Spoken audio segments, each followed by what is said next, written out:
ஊரில் ஒரு ஆள் இருந்தான். அவன் ஒரு நாள் கோயிலுக்கு போனான்.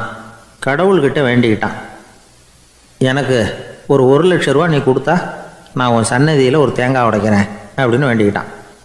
கடவுள் பார்த்தார். உடனே அவன் கண் முன்னாடி தோன்றினார்.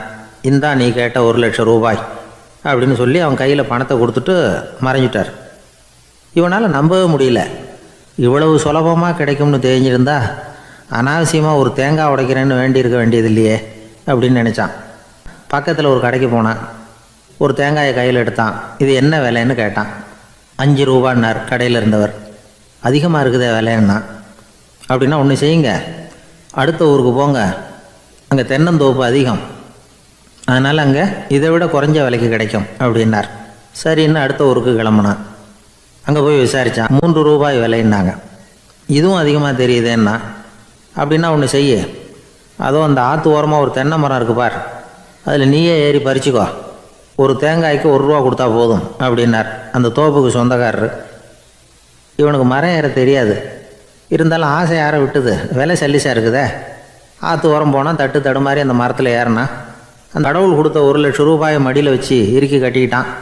உச்சிக்கு போய் காய் பறிக்கிற சமயத்தில் காற்று மழையும் பலமாக கலந்து அடிக்க ஆரம்பிச்சுட்டுது. கால் வழுக்கி விட்டுட்டுது.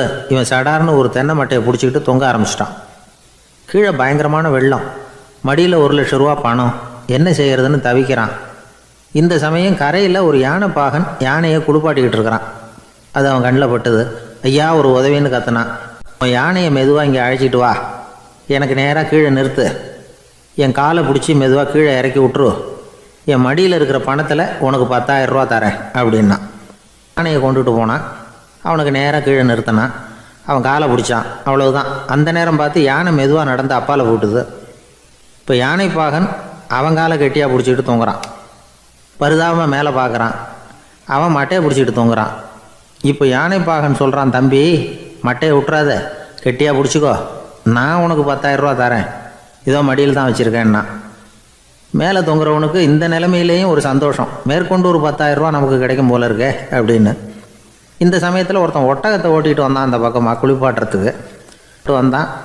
அவன் காலை பிடிக்கிற சமயம் ஒட்டகமும் நழுவி போட்டுது. இப்போ 3 பேருமே வரிசையாக தொங்குறாங்க. ஒட்டகக்காரன் கத்துறான், தம்பி மட்டையை விட்டுறாத, கெட்டியாக பிடிச்சிக்கோ, நான் என் மடியில் இருக்கிற 5,000 உனக்கு தந்துடுறேன்னா. மேலே தொங்குறவனுக்கு இன்னமும் சந்தோஷம், இவனும் பணம் தர்றேங்கிறான். அப்படின்னா இன்றைக்கி நமக்கு மொத்த பண வரவு எவ்வளவு அப்படி விரலை விட்டு எண்ண ஆரம்பித்தான். அவ்வளவுதான். மட்டையை விட்டுட்டு கை நழுவி வந்துட்டுது. 3 பேர் மடியில் இருந்த பணமும் ஆத்தோட போட்டுது.